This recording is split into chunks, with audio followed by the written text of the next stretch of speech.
Isang masakit na katotohanan pagdating sa pag-ibig, yung may mga pag-ibig pala na kaya kang mahalin, pero hindi ka kayang ipaglaban.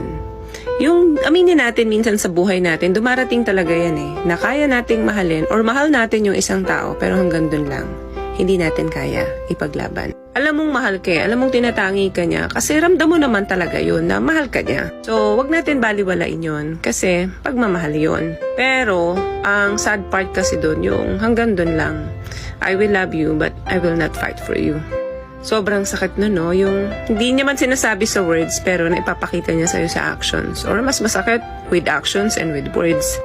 Kasi syempre, in-expect mo talaga na once yung tao mahal ka, kayang-kaya ka ipaglaban. Gagawin niya lahat para sa'yo. Kasi walang imposible kapag nagmamahal ka. Kasi yan yung power talaga ng love. Kaya nga mahirap i-define ang love. Love conquers all. Very magical.